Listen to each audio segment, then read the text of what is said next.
Kuala Lumpur, capital of Malaysia, home to the world's tallest twin skyscrapers, the Petronas Towers, supported by the world's deepest foundation, spanned by the world's highest sky bridge. Over $1 billion worth of concrete, steel and glass went into their epic construction that took almost 8 years. The Petronas Towers are not only marvels of engineering, they're uniquely Malaysian icons for the 21st century.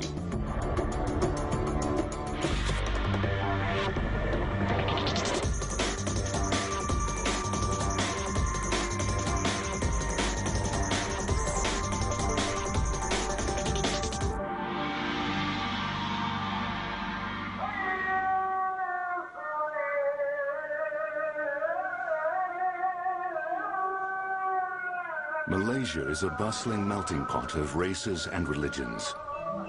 25 million Malays, Indians, Chinese, and other ethnicities live side by side in a predominantly Islamic society.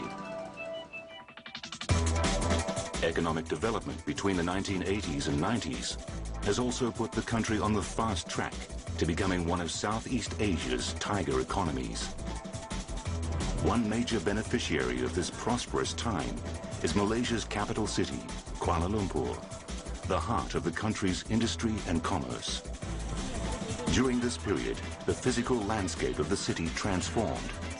Numerous construction projects emerged, making Kuala Lumpur one of the most built-up capitals in the region.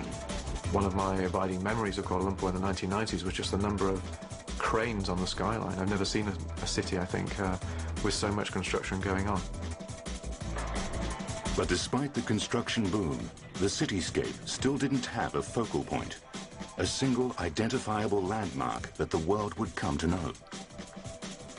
Cities, city authorities, politicians everywhere are seeking to put their cities, put their nations on world maps. But it seems to me that perhaps there was a recognition in the 1990s that many people around the world didn't have a clear sense of where Malaysia was.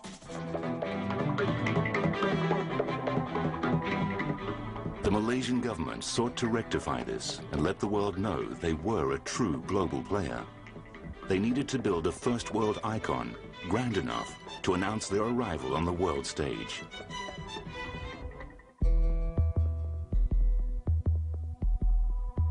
Taking cues from iconic skyscrapers in the West, the Malaysians decided they would also build a one-of-a-kind skyscraper. Or in this case, two of a kind. They named them the Petronas Towers. The first were all told that this would be the headquarters of the national oil company, Petronas. This building is in Kuala Lumpur. It has to reflect the heritage of this country.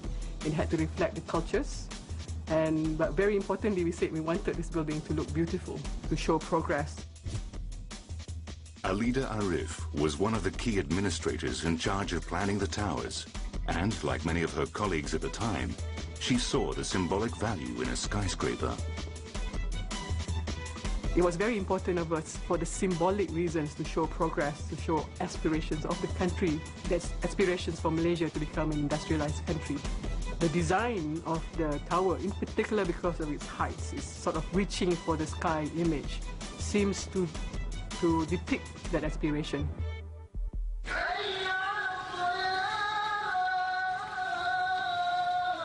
The Petronas Towers were supposed to stand out as an ultra-modern icon, but they still had to retain their Malaysian identity and incorporate many of the nation's most identifiable cultural motifs into their design.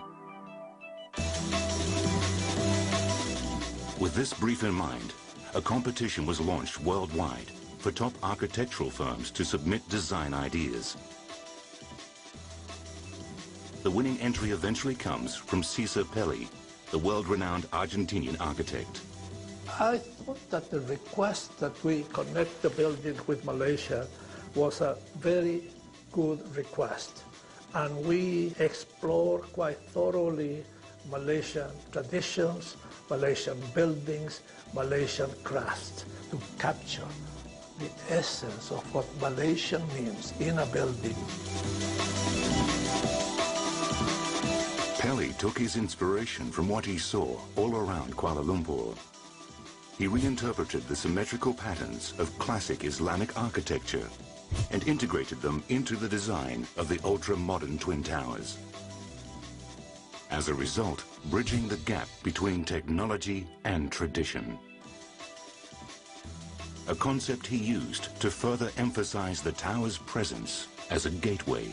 In the brief, we were requested to build 2 towers to form a gateway. Most of the other competitors did towers of varying sizes. But as I was trying to seek a symbolic quality in these towers, I quickly realized that having them in a pair, symmetrically placed, the symbolic value of those towers strongly increased.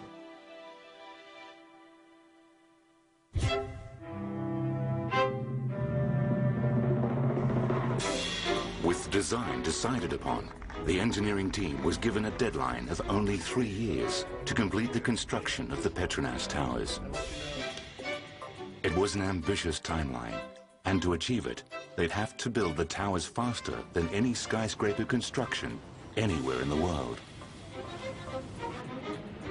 Even more challenging, the Malaysian builders had no prior experience constructing a super skyscraper. To top it off, one more challenge was thrown to the design and engineering teams. The question was actually asked by then the Prime Minister, Tun Dr. Mahathir, what would make it the tallest building in the world? And Pelly thought about it, and he said, you probably add another 10 meters or so. And we were struck by the point that that's all that it would take to make it the tallest building, and yes, okay, so make it so. Suddenly, the Malaysians were not only faced with building a mega skyscraper for the first time, they were also about to construct the world's tallest buildings.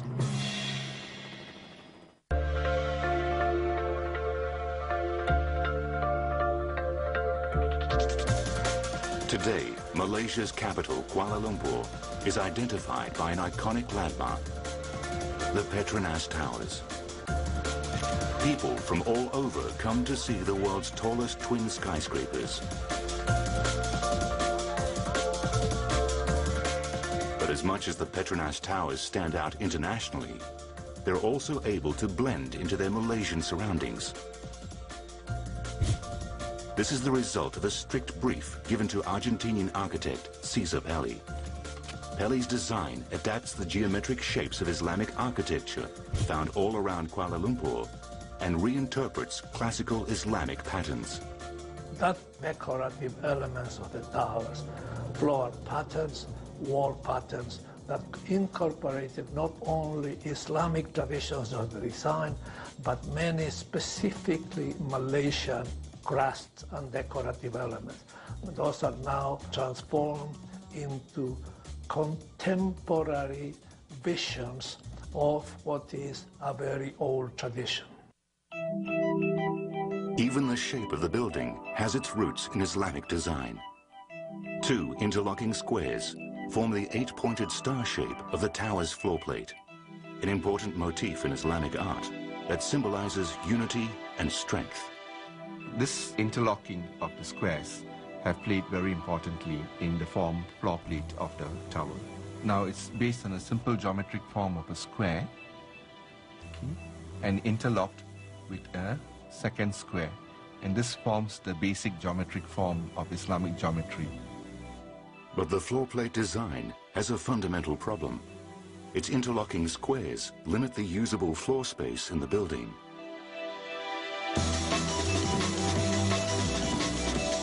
A solution is quickly found. We slowly changed it by adding 8 semicircular lobes into a 16th lobed star. This is now a very efficient floor plate. To explain this further, Cesar proposed that at the intersections of these squares, he proposed circulars, and that's how the floor plate got projected out, and we have a sharp edge, a rounded edge, a sharp corner, a rounded corner.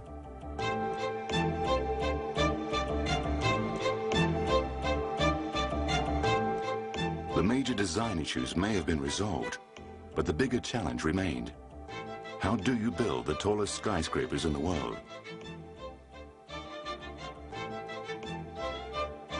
Back in the 1990s, the country's tallest building was a mere 60 stories. Constructing a skyscraper at a record-breaking 88 stories would be a tall order for Malaysia. There was a lack of experts with the depth of experience needed for a project of this scale.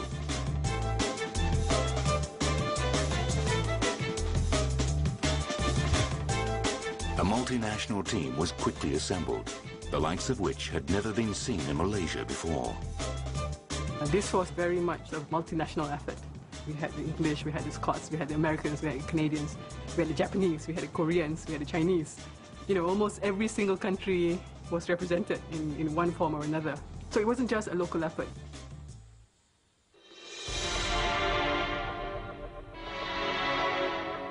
The engineer's first task is to figure out what material to build the Petronas towers with.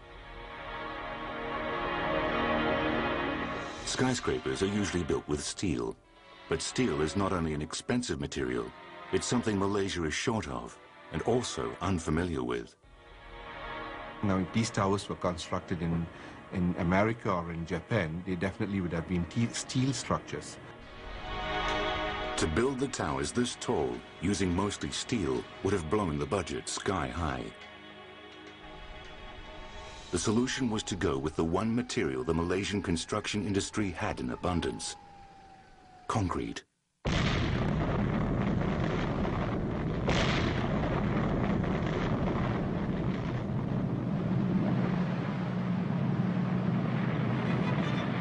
Chris Landry is a concrete supplier who knows very well what the challenges are with using this material. The Twin Towers took approximately 180,000 metres of concrete. That's a fair volume of concrete in any structure. Every metre of concrete uses approximately 2 tonne of material, and we were pouring 24 hours a day, so you can just imagine the volume of material that was going through the actual site. Concrete, the world's most common construction material. A building made of it can resist strong winds and absorb twice as much vibration as that of steel. But concrete isn't as light as steel. Using it would make the Petronas towers the heaviest structure on Malaysian soil.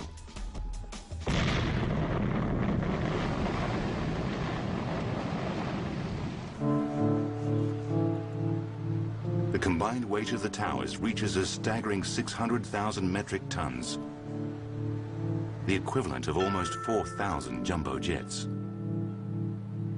Needless to say, their tremendous weight also meant tremendous pressure on the ground beneath. We are talking about loads, mega loads.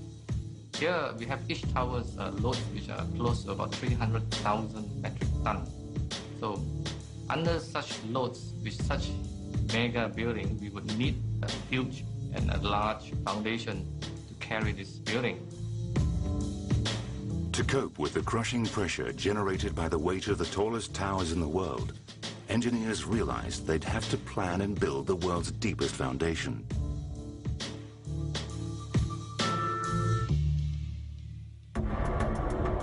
Kuala Lumpur sits in the Klang Valley, a flat alluvial land surrounded by limestone hills. But while the valley's floor appears to be a smooth and unchallenging landscape, what's underneath can be as erratic as the limestone outcrops that encircle it. Building the world's deepest foundation on such unpredictable ground would be easier said than done. Before building the massive foundation, the geotechnical profile of soil conditions at the site will have to be studied. This involves drilling over 400 exploratory boreholes into the earth. Stephen Tong was the structural engineer on the ground whose task was to examine the test results. To his dismay, his worst fears came true. The location sits on the edge of a cliff. Being a tower of this height, you know that the stresses underneath the soil are tremendous, and sitting on a cliff means that it causes tilt on the tower. The underground cliff that the towers are to sit on is limestone bedrock that starts shallow but slopes steeply downwards, more than 180 meters. Normally, limestone is good soil and it's rock. It provides a good end bearing for foundation. But in this case, the limestones have cavities in it, and that poses a soil problem. Over time, the problematic limestone bedrock can result in unevenness and cause the towers to tilt dangerously. The engineers broaden their investigation around the site. They discover stable terrain 60 meters away from the original location. By moving the site to the new location, the towers avoid problematic bedrock and anchor firmly on stable soil. A massive concrete raft will now be constructed and laid across steel pilings, drilled some 125 meters into the ground. The foundation system of these buildings is actually a combination of pile raft foundation. Piling meaning deep columns penetrating into the soil, and the raft capping all these columns.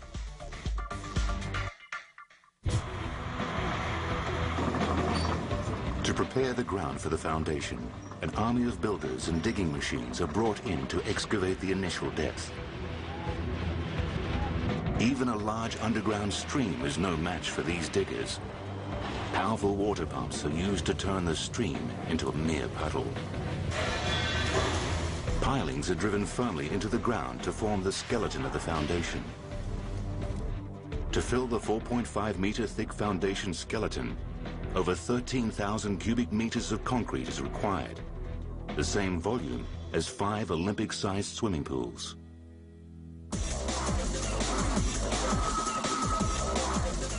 The quick-drying nature of concrete meant that any delay could ruin the entire pour. So the team sets a punishing pace, pouring an average of 1 truckload of concrete every single minute.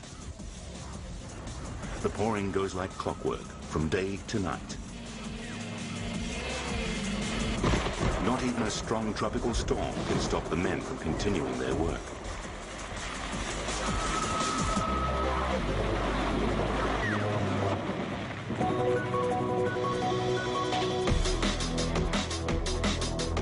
After 1 year of planning and building, the massive foundation was finally ready to support the heavy loads of the Petronas towers. There's no time to waste. Engineers had just 2 years left to build the towers that would become the tallest skyscrapers in the world.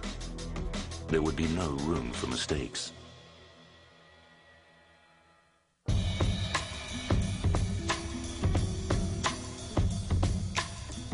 Among the most distinctive features of the Petronas towers are the pinnacles, twin spires that form the apex of Kuala Lumpur's famous landmark. They stand 452 meters above the Earth's surface, crowning the world's tallest twin towers. The idea of wanting to have the form of the building extend itself as much as you can into the sky, I think it's a basic human impulse. It's the desire, perhaps, of trying to connect our earthly beings with something higher in the sky. Today, the Petronas towers provide an effortless view of the Kuala Lumpur landscape. But 10 years ago, taking the towers to their record-breaking height was not so easy.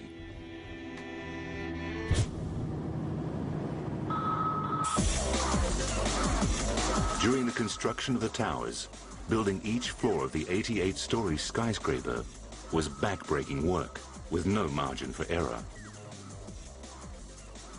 As the Petronas towers began to take shape, engineers had to maintain the tower's verticality.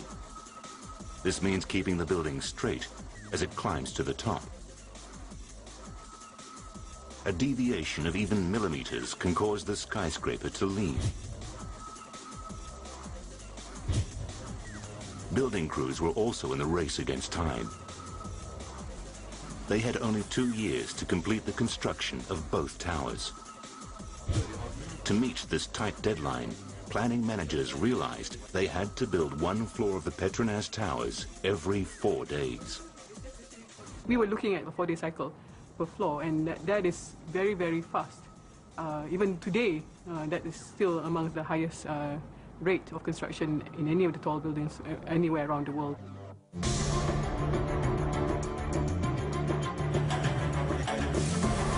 To maintain the rapid 4-day cycle without compromising the integrity of the structure, engineers decide to use concrete. Besides its strength, builders in Malaysia were more familiar with concrete and worked faster with it. But using ordinary concrete to construct tower columns 452 meters high would result in massive column sizes and affect the building's design. So high-strength, more compact concrete was needed to streamline the columns. The problem was, this type of concrete had never been used in Malaysia before.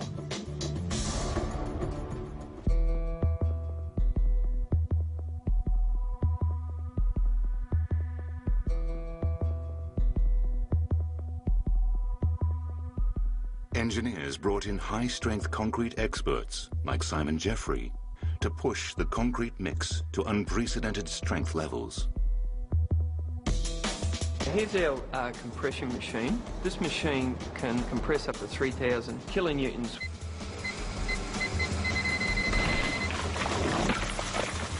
When we're dealing with skyscrapers, we have zero margin for error. How we guard against it, our primary guard is we over-design our mix. For example, the grade 80 that we supplied to the towers, the average strength achieved was 101 megapascals. That's 25% stronger than what the engineers stipulated. The grade 80 high-strength concrete is so strong, it's able to withstand the combined weight of 500 elephants for every square foot. The engineers were now not only able to build really fast, but also create a concrete monolith stronger than most skyscrapers. But the outer cosmetic beauty of a skyscraper is just as important as its inner strength.